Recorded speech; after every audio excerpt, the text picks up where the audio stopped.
É rei também porque nos comprou com o seu próprio sangue, por isso ele é rei. E é rei porque a sua doutrina é para todos os homens, e quem o segue não anda nas trevas, e tem a luz da vida, e é dele que vem a vida.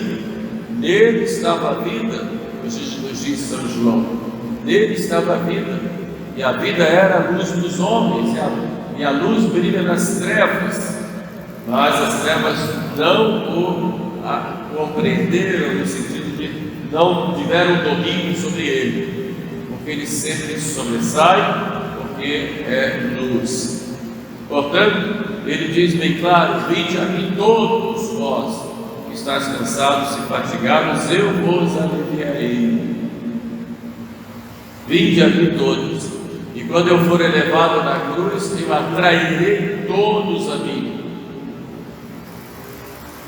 Por isso, nós compreendemos que Jesus Cristo é rei. Mas como é esse reinado de Cristo? Qual é o campo da sua realeza? Em primeiro lugar, é um campo espiritual, porque Cristo, ele não quis ser coroado rei temporal.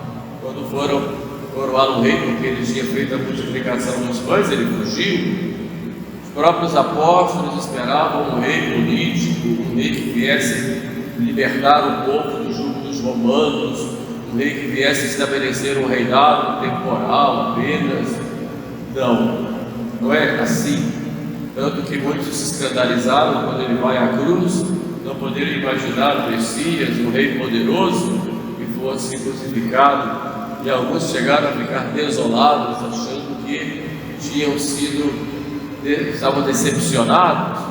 Portanto, o reino de Cristo é, em primeiro lugar, um reino temporal, um reino espiritual, um reino que passa pelas bem-aventuranças, um reino que exige de nós penitência, exige conversão, um reino que exige renúncia.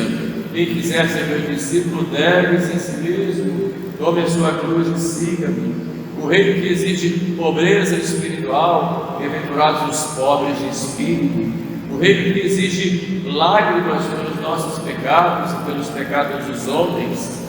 Um reino que exige aplicação da justiça, que começa dentro de cada um de nós. Um reino que exige de nós oração e intimidade com Deus. O reino de Cristo é, sobretudo, um reino espiritual. Mas não fica por aí. O reino de Cristo também é um reino temporal. É um grave erro dizer que o reino de Cristo é um reino apenas espiritual. É um reino temporal. Em tudo ele tem a primazia. Nós acabamos de ouvir isso de São Paulo. Ele não reina apenas nos corações, mas ele deve reinar em todas as pessoas e em todas as instituições humanas. Todo o poder que foi dado no céu e na terra. Por isso, quando a igreja condena o comunismo, condena porque vai contra esse reino de Jesus Cristo, tornando Deus um Estado, um poder temporal, como se fosse Deus, e todos adorando como se fosse Deus, um Estado que tolhe a liberdade e que escraviza o homem e que encontra o fim em si mesmo, tira do homem a capacidade de escolher. Portanto, a igreja condena exatamente por isso, mas condena também o capitalismo agressivo.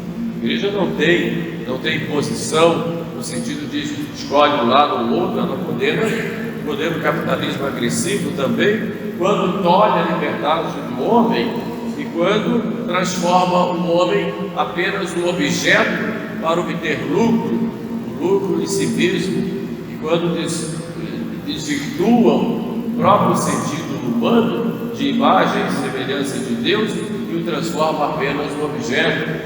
Por isso a igreja defende os verdadeiros direitos humanos como o homem como imagem de Deus, não o homem pelo homem, mas o homem como imagem de Deus. Daí a igreja mostrar que Cristo reina em toda parte, e e por isso condena todo aquele sistema ideológico e prático que tira do homem a verdadeira dignidade e transforma o homem apenas numa máquina ou num objeto de consumo. Qualquer endeusamento que se tenha nas relações humanas, que não seja colocar o próprio Deus, a igreja, ela, o seu magistério, condena e chama atenção, porque a igreja sempre defende os direitos do reinado de Cristo. O exercício desse reinado é feito, sobretudo, pelos leigos, na prática, porque a missão dos leigos é a submissão de todas as atividades temporais ao doce reinado de Jesus Cristo. As relações sociais, os entretenimentos, as relações econômicas, as relações políticas, as relações familiares, todas as atividades humanas devem ser submetidas a esse doce reinado de Jesus Cristo. Daí a grande missão de cada um de vocês de levar esse reinado de Cristo em toda parte. Ele reina em todos os lugares, não apenas nos corações, mas também em todas as instituições humanas. Quais são os frutos, pois, desse reinado de Cristo? O primeiro fruto é para a igreja. A igreja, ela tem, no reinado de Cristo, ela tem liberdade para cumprir a missão dela. Então o reinado de Cristo exige isso. A igreja seja livre para ensinar aos homens, por isso a igreja tem o direito de ter suas escolas, suas instituições de educação, direito de ter e fazer caridade, direito de manifestar a sua doutrina, de elevar o homem, mostrar que o homem é a imagem de Deus. A igreja tem esse direito e tem o direito de exigir dos seus filhos essa submissão. A igreja tem o direito de santificar, de administrar os sacramentos. A igreja tem o direito de conduzir aos seus filhos e as almas para o céu. A igreja, ela é portadora desses direitos que são fundamentados do reinado social de Cristo. E quando a igreja é impedida de cumprir a sua missão, ou a igreja é perseguida nesse sentido, o reinado de Cristo está sendo aí atingido. Enfrentamos essas dificuldades cada vez mais e vamos sendo cerceados até no direito de pregar a verdade, não só no sentido da fé, mas no sentido da moral. Chegará o tempo que seremos criminalizados porque pregamos a verdade. Isso já ocorre em muitos lugares. A igreja, pois, possui esse direito social, o direito de levar os homens para o céu e de pregar a verdade de nosso Senhor. Mas também para a igreja, o reinado de Cristo, ele dá liberdade de associação para os fiéis. Os fiéis têm o direito de se associarem para se ajudarem mutuamente no cumprimento do Evangelho, no cumprimento dos valores trazidos por nosso Senhor. Os fiéis têm o direito de se associarem para evangelizarem uns aos outros e para trabalharem pelo reinado social de nosso Senhor. É o direito que os fiéis têm, e isso é fruto exatamente do reinado de Cristo.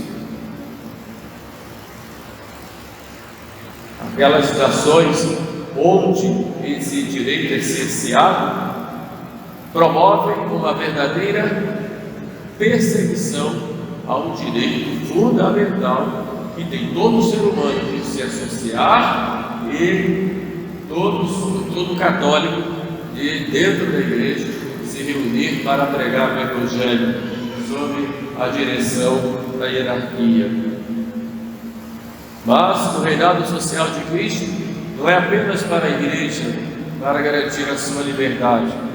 O reinado social de Cristo é também para a sociedade civil.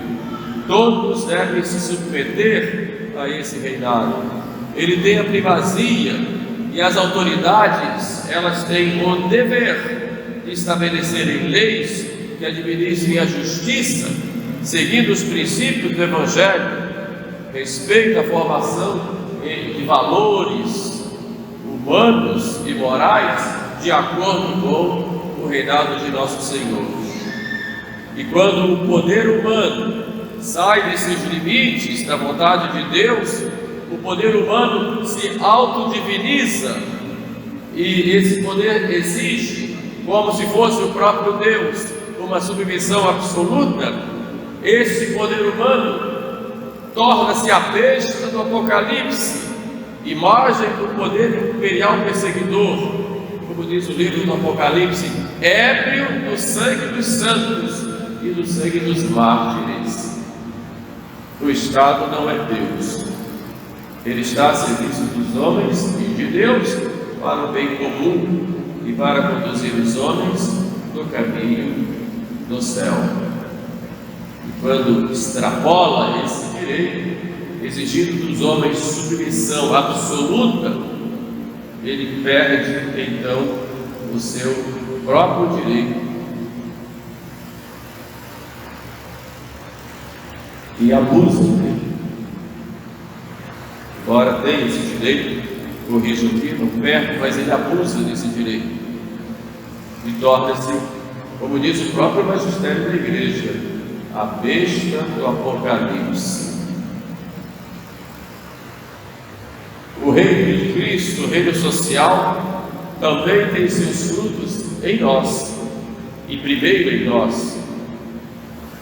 Cristo reina nas nossas inteligências pela fé, reina na nossa vontade pela obediência às leis de Deus, reina no nosso coração pelo amor à verdade que nós devemos ter, pela caridade que deve nos mover para com Deus e para com o próximo. O reino de Cristo tem os seus frutos no corpo, no nosso corpo, como o templo do Espírito Santo. Por isso, quando nós nos deixamos levar pelos instintos, passando por cima da lei de Deus, nós trabalhamos em nós contra esse reino de Cristo. O reino de Cristo também, ele é para o homem todo inteiro, para que cada um seja o outro Cristo no mundo, configurado a Ele, vivendo e buscando a santidade. Eis o que é o reino de Cristo, para a igreja, para a sociedade civil e para nós. Temos muita coisa a fazer neste mundo para propagar o reino de nosso Senhor. Temos muita coisa a fazer, mas a primeira consiste na nossa conversão. Conversão que é diária, conversão que nos leve à busca da santificação. Depois, ao redor de nós, o reino social de Cristo deve acontecer nos nossos meios. Às vezes na nossa família é difícil, porque uns se convertem, os outros não. Nós devemos, ao menos, dar o testemunho desse reino, pela nossa postura. Mas onde estivermos em ação, o reino de Cristo deve acontecer pela nossa presença, pelas nossas palavras e, sobretudo, pelos nossos atos. Nós temos que trabalhar pelo reino de Cristo, sobretudo hoje, quando ele é tão perseguido, e perseguido publicamente. Quando nos matam, procuram matar a nossa fé, desmoralizando, ridicularizando o nosso modo de crer, ridicularizando Jesus. Deus não se defende, Jesus não se defende, Ele deixa a sua defesa para nós. E quando nós nos calamos e não tomamos as medidas de defesa dele, nós nos acovardamos e impedimos, naquilo que depende de nós, que o seu reino aconteça. Por isso, todo cristão é comprometido com o reino de Cristo. É comprometido. Quando nós dizemos, venha a nós o vosso reino, nós nos comprometemos com ele. Cada um no seu campo de ação, mas nos comprometemos.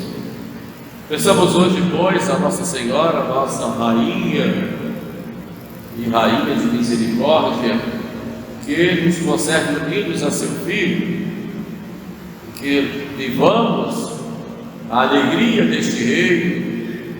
E não é o reino que o mundo proclama.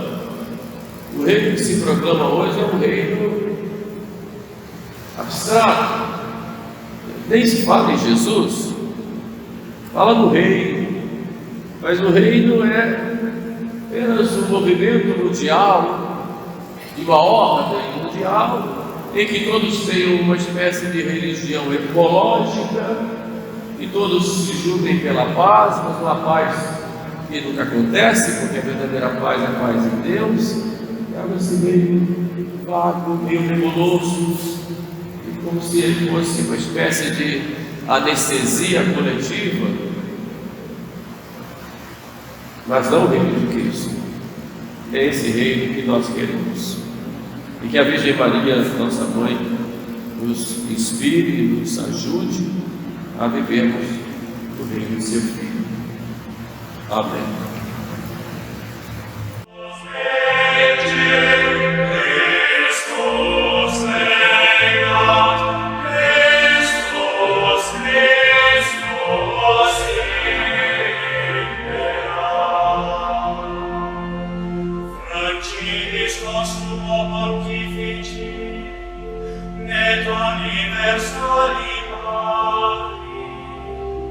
Pars vita et salus perpetuus.